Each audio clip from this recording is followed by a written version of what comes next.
My God, what a maddening mess this was. I'm John Renton with my review of WWE Raw. There were a couple really, and I mean really good things on this show, though. Kofi Kingston and MVP in a tremendous back-and-forth promo battle. In that main event, good storytelling, great energy. Those guys went all out. That is pay-per-view worthy stuff. That is why I will tune into Raw every single goddamn week and sit through the direct to get to a match like that. Sure, it does wear on my sanity, what little bit is left, but that is really, really good stuff and an example of tremendous professional wrestling and how WWE can do really good stuff because they still have a very talented roster despite the fact that they've had so many goddamn releases that you could build a goddamn Titanic and then some with how many people they've let go. But that was really high-level work. And then, unfortunately, you have to sit through the usual dire straits. It is the walk of life. The comedy stuff that doesn't always work.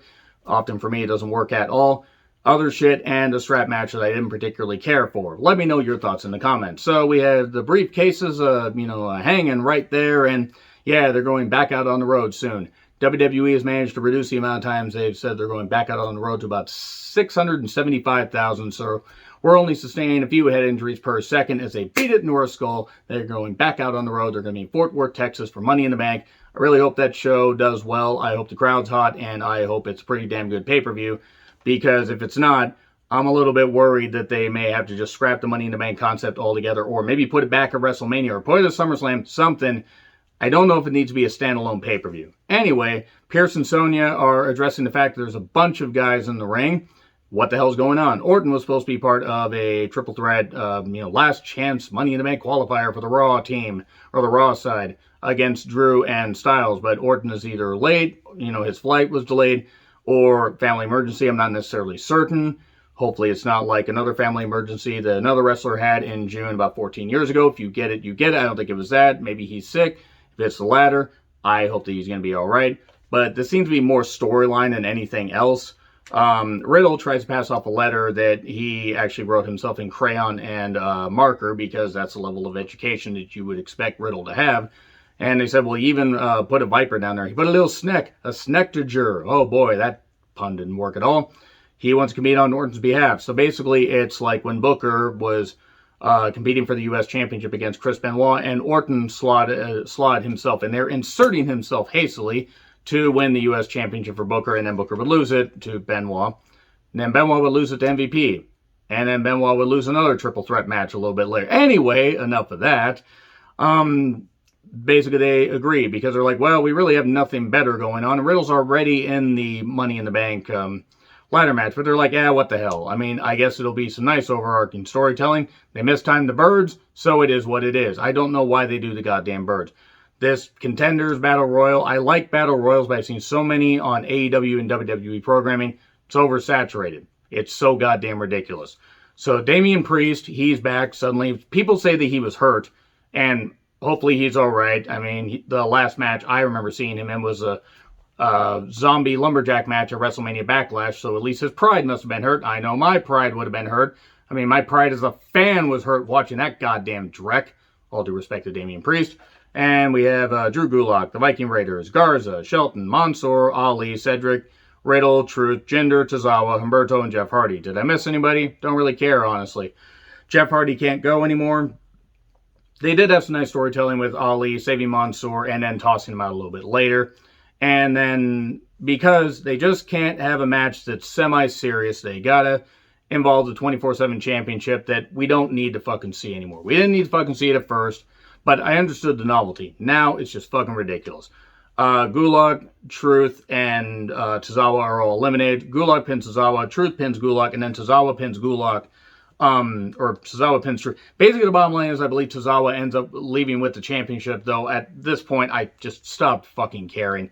This ruined the goddamn match for me, which is a shame because once it got down to the final few, there was some good stuff. Priest and Riddle had, were down. They were the final two. They'd like how Cedric tossed Jeff Hardy out. Go back to the retirement home. And then Cedric got tossed out. So yeah, Riddle eventually ends up eliminating Priest, and that was, pretty good stuff. It's just a shame the 24/7 championship shenanigans ruined it. So, basically, Riddle says, play Randy's music, and he wanted Orton's golden showers all over his back. Have fun unseeing that. So we get recaps of the Shayna Alexa bullshit, which I know people like, and that's fine. I don't. I hate it. It's not wrestling. Whatever creative minds are coming up with this stuff for the Alexa character, the gimmick, They should not be allowed to be in wrestling at all. This isn't wrestling. This is garbage. You can do supernatural stuff occasionally, but they're not doing it right. They're trying to force something, and it's not. I will give Alexa credit for investing in this character and diving into this character. I don't care for it. I don't care for it at all. So they cut to Shayna playing with a deck of cards because it helps calm her down. She's the queen of spades. Get it? Is it on the nose enough for you yet? God damn, Vince. You fucking idiot. I'm going to blame Bruce Pritchard for this. Goddamn hick. Anyway, Paul Bosch, should rise from his grave and slap you in the face. And Johnny, you know what? I'm just going to blame Johnny. I'm going to blame Kevin. I'm going to blame all of Vince's inner circle. And I ain't talking about the one that's, led by the guy whose mother-in-law and wife were a part of the insurrection attempt. Oh, I'm sorry. I shouldn't say that because I might divide people. Except I don't care. Anyway, playing with a deck of cards. She says, I'm ready. This helps calm me down. She says that to Nia. Shayna says it to Shayna. It's Shaynaception. It would actually be better somehow than this. To Nia and Reggie. Ryker is strapping a box like it's a Black Lives Matter demonstration. And basically that's what I'm pretty certain that's what he was doing. He was just picturing slapping people with it because he can't actually legally do it because, he's a coward and he would, run away at the first sign of conflict because, again, all people like that, are cowards. I don't fucking care. You're goddamn cowardly and you're pieces of shit if you think that, that guy was a good president and you fucking get it. So anyway, Ryker being a babyface is fucking stupid. It's really bad. I'm not surprised Vince is pushing him like that, but it's stupid. Anyway, Almost and Styles are with Mr. McTacular, as I call him, because he's the Irish guy not named Sheamus. I'm talking about the Raiders and that, having the advantage in the three-way, and Almost says he was just scouting the competition, because Almost actually eliminated the Raiders earlier in the Battle Royal. I forgot to mention that because, I don't really care about this match because I don't really care about the Viking Raiders. So anyway, Nikki Cross is talking and says, you can do better. I'm sorry. Nikki Cross, bless her for investing in this and wanting to do this. She calls herself Nikki Ash, almost a superhero. Whew. I hope this works, but I don't really care. Okay, Nikki versus Shayna and Co. These two could do good stuff. But I knew it was a ticking clock. I was like, Alexa's going to show up. And then I hated it. See, that's the thing. Is any of that stuff with Alexa or The Fiend surrounding, I can't stand it. I'm not talking about them as people. I'm talking about the characters. Soul-crushingly bad bullshit. It ruins any segment they're involved in, ruins any match they're involved in. And I was just waiting for the other shoe to drop. And Nikki hits a crossbody, and we get a break. And Shayna keeps being distracted by Alexa, who then ends up taking out Nia with a kick, and then Reggie kicking him in the nuts. And then, of course, naturally, Shayna gets hit with her kryptonite, the most devastating maneuver in all professional wrestling. Surprise roll up 1, 2, 3. Just send Shayna home until the Rumble. Just send her home until the Rumble with pay. This is fucking embarrassing. It's not any good. It's not flesh. If she's happy with it, fine. I think it's embarrassing. Anyway, but yeah, all this stuff with Alexa is stupid. It's fucking stupid. It's embarrassing in professional wrestling. Anyway, you know what could build a feud really well is not recapping when two guys threw toast at the heels. That would help. Now, I do want to say, Chrisley Knows Best. Why is that show around? Nobody likes Chrisley Knows Best. If you think you do, you're wrong. And I hate to say, I'm not even doing a bit. I really wish that family had never been goddamn born. That family is a fucking, pile of shit. He's a pile of shit. The daughter's a pile of shit. The son's a pile of shit. The mother looks like a goddamn bulldog got left out on the goddamn surface of the sun. And then and you know what? Whatever. Anyway, Chrisley Knows Best is a goddamn cesspool. So, Kofi talks about Xavier and that you better put some respect on his name. This is really good stuff. I encourage you guys, if you see nothing else on the show besides this in the main event, to check this shit out. Really, really good stuff. Seek out this particular segment.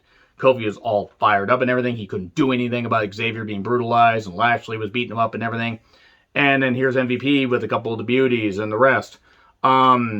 Including that one that looks like she could literally lift the ring by herself. And that's not a knock. She looks strong. Swole, as the kids say. My God, I sound so white. And he says, Lashley enjoyed what he did to Xavier and just really good stuff. They're throwing daggers at each other. Kofi fires back and says, well, the Almighty's gotten soft. We're peeling back layers and everything. And I beat him once before. I can do it again. Good stuff. You know, MVP fires back, and so is Kofi. Good back and forth, back and forth, back and forth. Too many lines, too many lines. Oh, wait, that's Sheamus's old song.